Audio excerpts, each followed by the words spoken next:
Hi everyone, welcome to Once Upon a Political Week. I'm Carly Riley. The date is Thursday, November 29th, 1917, and it's time for a recap of the week.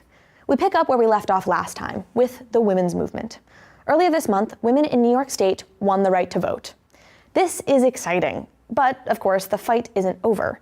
Women are still denied the vote nationally, and even in New York, there are still obstacles to overcome. This week, for instance, the president of the National Association Opposed to Women's Suffrage, Mrs. James W. Wadsworth, as the New York Times called her, the wife of U.S. Senator James W. Wadsworth, claimed that suffragists only won in New York because they received thousands of votes from pacifist, socialist, German-born immigrants, which, as you know, is the worst kind of human. It's what happens when our military enemy, Germany, has a baby with our ideological enemy, Bolshevik Russia. And these heathens, Mrs. James W. Wadsworth says, only supported women's suffrage because they thought it would help them promote their own communist anti-American agenda. In this way, Mrs. James W. Wadsworth, the woman who is literally only identified by her relationship to her husband, looks to delegitimize the women's liberation movement in order to rile up her husband's conservative supporters. Of course, it is perhaps the very fact that Mrs. Wadsworth can hide behind her politically successful husband's name that makes her so inclined to do so. Alice Hay Wadsworth, daughter of former U.S. Secretary of State John Hay, is accustomed to the benefits that come from being the namesake of a very powerful man. Her very position as president of the National Association Opposed to Women's Suffrage is no doubt bolstered by her famous relations. Why jeopardize her status by breaking with the men around her when to be complicit is so personally profitable? Then again, what is more ironic than a woman weighing in on politics to say that women shouldn't weigh in on politics?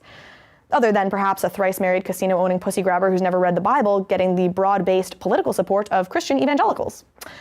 But for those who believe that Mrs. Wadsworth has unwittingly helped the suffragist cause simply by being a woman with opinions that are unrelated to her ability to properly roast a chicken, that is, Wadsworth knows better. Namely, that in 1917, it is no longer really an act of feminist rebellion simply to be a woman with opinions, just as I imagine that in, say, 100 years, it will no longer truly be progressive in and of itself to be a woman who works. Both, being a woman with opinions, being a woman who works, are paths that, in their respective centuries, I imagine, will have been well-trodden enough so as to be tenuously secure. Which is to say that a majority of people will have come to accept working women, like gently opinionated women, as more or less okay. The point is, attitudes do change. Progress happens. Until one day, progress can no longer come in the way it once did, from behaviors themselves, like expressing political opinions or entering the workforce, but rather only from the beliefs that fundamentally undergird those behaviors finally getting manifested in congressional legislation. This is to say that today, in 1917, we have started to accept that women can think, and we are therefore at a point in time in which real forward action can only come from the political act of female suffrage.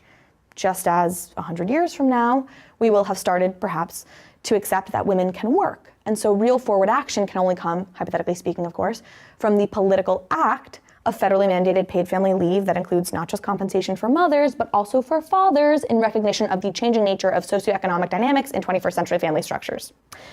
Which leads us to something important.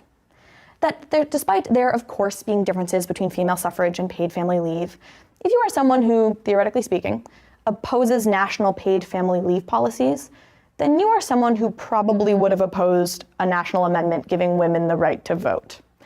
And if you're someone who's like, oh no, not me, I wouldn't have opposed women's suffrage, I'm just worried about how federally mandated paid family leave affects states' rights and negatively impacts small businesses and the general economy, then you would have opposed abolition.